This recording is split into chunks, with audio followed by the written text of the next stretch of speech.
Bom dia, meus amados irmãos, meus queridos amigos, não é? E hoje nós estamos mais um dia que o Senhor nos deu e que Deus tem nos guardado. Então nós agradecemos a Deus por esse dia que está rompendo e nada melhor do que começar nos alimentando, não é? Para que nós possamos entender os desígnios de Deus. Hoje nós vamos meditar no Salmo 74. Desde o 73 até o 89, nós vamos ver que esses salmos são de Asaf.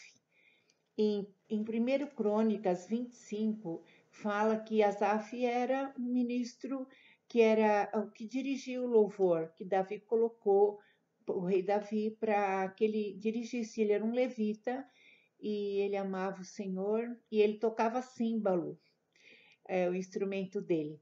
Então, nós vamos meditar no esposo deu ontem, Salmo 73, e hoje nós vamos meditar no 74, que é maravilhoso também. Vamos orar. Pai, nesse dia que está surgindo, nós te pedimos a tua misericórdia sobre nós. Que se renove, Senhor, sobre nós e nossa casa, nossos familiares, com a tua igreja, Senhor, com o Brasil, Senhor, com as nações. Senhor, que todos venham bendizer o teu santo nome. Senhor, tu és o Rei das nações. Não há Deus além de ti. Nós te amamos, te adoramos, Senhor, e sabemos que o Senhor é totalmente justo. E se tem alguém injusto, sou eu, Senhor. Dê-me a visão correta sobre ti.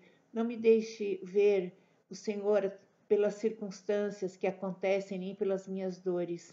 Porque quando nós fazemos isso, nós deformamos a tua imagem, a tua presença, porque tu és maravilhoso, tu és santo, tu és totalmente justo, e nós bendizemos o teu santo nome. E o Senhor tem tido graça e misericórdia de nós. E nós, Senhor, somos muito gratos.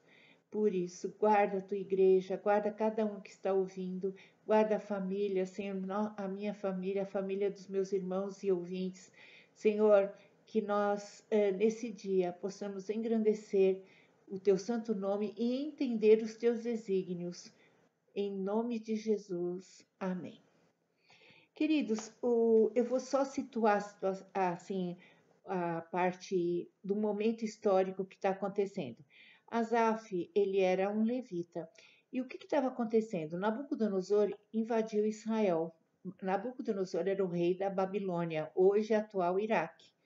E ele invadiu e o Senhor falou que ia acontecer. Se Israel não se arrependesse dos seus maus caminhos. Mas Israel não quis ouvir, não é? Então nunca pensou que ia acontecer. E Nabucodonosor, quando veio, ele assolou o templo, ele destruiu o santuário de Deus. Então Asaf, sabendo que aquelas coisas eram sagradas, eram consagradas a Deus, ele deve ter sofrido muito. E eu posso imaginar a dor que ele sentiu.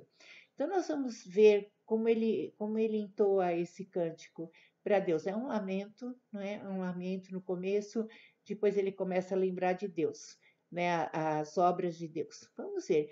Nós, em circunstâncias, também em certas circunstâncias, a gente fica, até quando, Senhor? Abacuque capítulo 1, ele fala também, Senhor, até quando? Até quando? Então, nós vamos ver aí daí a soberania de Deus. Vamos ver aqui. Capítulo 74. Vamos ver. Por que nos rejeita, ó Deus, para sempre? Por que se acende a tua ira contra as ovelhas do teu pasto? Lembra-te da tua congregação, que adquiriste desde a antiguidade, que remiste para ser a tribo da tua herança. Lembra-te do monte Sião, no qual tens habitado. Dirige os teus passos para as perpétuas ruínas. Tudo quanto de mal tem feito o inimigo no santuário. Os teus adversários bramam no lugar das assembleias e alteiam os seus próprios símbolos. Parecem-se com os que brandem machado no espesso da floresta. E agora, a todos esses lavores de entalha quebram também com machados e martelos. Deitam fogo ao teu santuário, profanam, arrasando até o chão a morada do teu nome. Disseram no seu coração: acabemos com eles de uma vez. Queimaram todos os lugares santos de Deus na terra. Então, ele está questionando a Deus, não é? Quando ele começa, porque rejeitas, ó Deus, para sempre?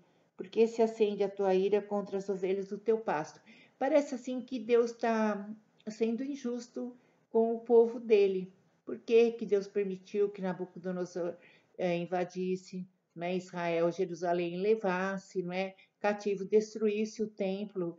Então ele tinha muitos questionamentos e se parece bastante conosco quando passamos por situações adversas, não é? Olha só que quando você lê o contexto que é Isaías, que fala do cativeiro, Jeremias e Ezequiel, você vai ver que o povo de Deus, ele se fez de surdo. Em Isaías, Deus fala, os bois, as vacas, ovelhas, ouvem o seu possuidor, né? Ouvem o seu dono. E vocês não me ouvem. Vocês dizem que são meu povo, vocês se fazem de surdo. E então Deus permitiu para que Jerusalém, Israel, se arrependesse. E muitas vezes nós precisamos também passar por situações, porque Deus fala uma vez, duas vezes, a gente se faz de surdo. Então, quem engana quem? Ninguém, não é verdade? Porque aquilo que nós estamos fazendo, se não nos arrependermos, nós vamos sofrer consequências. E é muito triste, né? Então ele tá falando aqui com uma queixa, né? Ele está falando que os inimigos estão destruindo, deitam fogo no teu santuário, profanam a morada do teu nome. Ele está muito triste, Asaf. E eles dizem no coração, acabemos com eles de uma vez, não é? E queimaram todos os lugares santos, já não vemos nossos símbolos, já não há profeta, nem entre nós quem saiba até quando. Até quando, ó Deus, versículo 10, o adversário nos afrontará? Acaso blasfemará o inimigo incessantemente o teu nome? Até quando, né? Eu estou cansada, é uma coisa que às vezes nós também falamos, Senhor, até quando? Não é essa situação, até quando? Só que a gente não vê, na verdade, que tudo aquilo ainda é misericórdia, o quanto que nós temos feito contra o Senhor. Daniel tem uma visão correta sobre isso, né? Quando Nabucodonosor invade, ele fala, Senhor, tudo isso nos sobreveio porque pecamos contra a tua lei. Neemias também tem, a Esdras também tem, que eles vão reconstruir Jerusalém, né? Deus permite, mas porque houve arrependimento. Eles começam a pedir perdão dos pecados deles e de Israel, do povo, dos príncipes, dos reis, não é verdade? Porque temos pecado contra o Senhor, por isso que nos sobreveio todo esse mal. Então, olha só, e há muitos que não entendem porque o mal vem. Nós abrimos as portas e depois nós reclamamos, não é? Então, Deus requer do seu povo arrependimento, né? Aí, no versículo 12, ele já muda o tom. Até o 11, ele fala assim, de um modo assim, que ele está queixoso, indignado pelo que está acontecendo à nação, ao santuário de Deus derrubado, não é? Então, ele está muito triste. E no versículo 12, ele começa assim, ele já começa mudança de tom. Ora, Deus, meu rei, é desde a antiguidade, ele quem opera feitos salvadores no meio da terra. Aí ele começa a lembrar de quanto que Deus fez.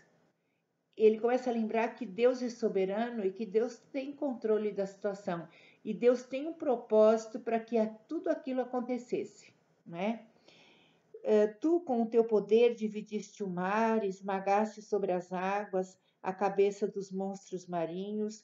Tu espedaçaste as cabeças do crocodilo e deste por alimento as alimárias no deserto. Tu abriste fontes e ribeiros, secaste rios caudalosos. Teu é o dia, tua também a noite, a luz e o sol, tu os formastes. Quando ele começa a falar teu é o dia também, também a noite é tua. Ele está falando de soberania. Aí ele está recobrando a sensatez. Aí no lugar de queixa, ele começa a bendizer a Deus de tanto que Deus já fez e que Deus tem controle sobre o dia, sobre a noite, e que Deus tinha controle sobre aquela situação.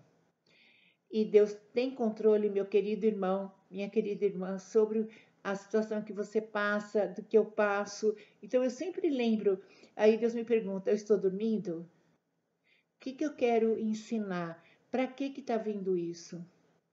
Né? Então, aí nós precisamos tirar a legalidade do pecado, daquela situação, para que Deus nos livre, né?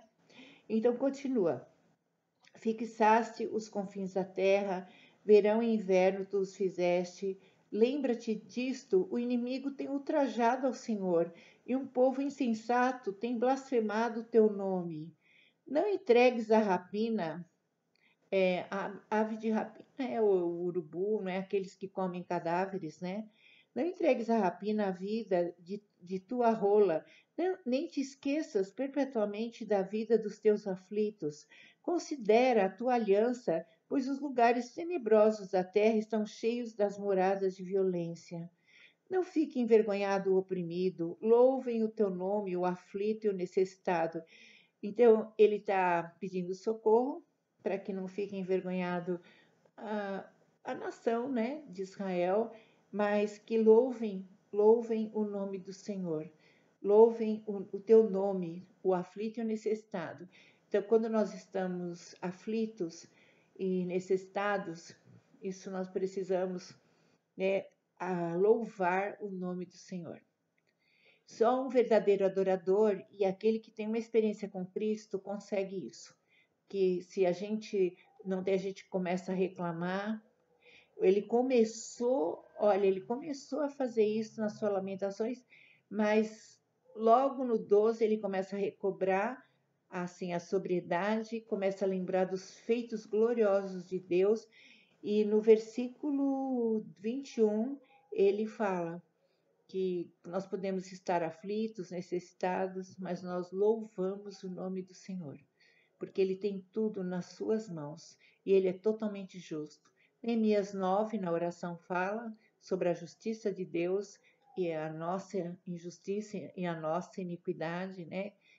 E pede a misericórdia de Deus sobre nós. Neemias 9, Esdras 9, Daniel 9 fala sobre isso. Então, ele fala no 22, o Asaf, levanta-te, ó Deus, pleiteia a tua própria causa, lembra-te de como o ímpio te afronta todos os dias. Ó, né, Senhor, levanta-te, quer dizer, Senhor, nos socorre, apressa-te em nos acudir.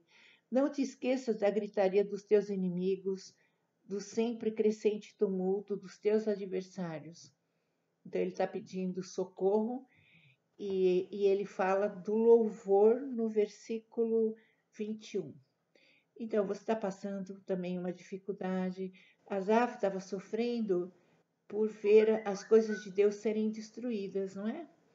Então, muitas vezes nós sofremos por necessidades próprias, né? Mas nós precisamos adorar a Deus mesmo nesses momentos. Nós precisamos querer, entender isso, não é? Porque certamente Deus é maravilhoso e Ele socorre aquele que está aflito e necessitado. Então, porque Deus cuida de mim, Deus cuida de você, meu querido. E outra coisa, nunca no capítulo 26 de Provérbios 2, fala que não há maldição sem causa. Quer dizer que se está acontecendo alguma coisa, há uma causa. E nós pedindo ao Espírito Santo para trazer, ele vai trazer e nós podemos colocar debaixo do sangue, nos arrependermos daquilo e o livramento vem.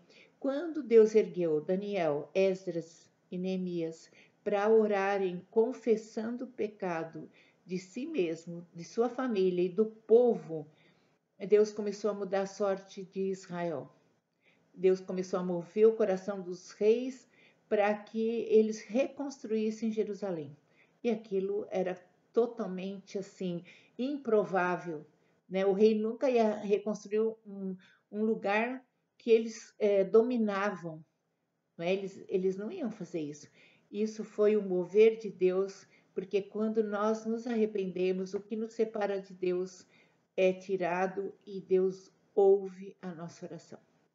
Queridos, que o Senhor traga clareza, porque esse é o segredo da vida cristã, não é? Nós podemos passar por coisas para Deus nos trazer mais perto dele, mas nós não ficamos, nós passamos. O Senhor vai trazer o que é que está impedindo a gente de receber a bênção e nós podemos a todo instante estar nos braços de Deus, pedindo perdão daquilo que erramos e voltamos à comunhão com o Senhor e a nossa oração se torna forte, né?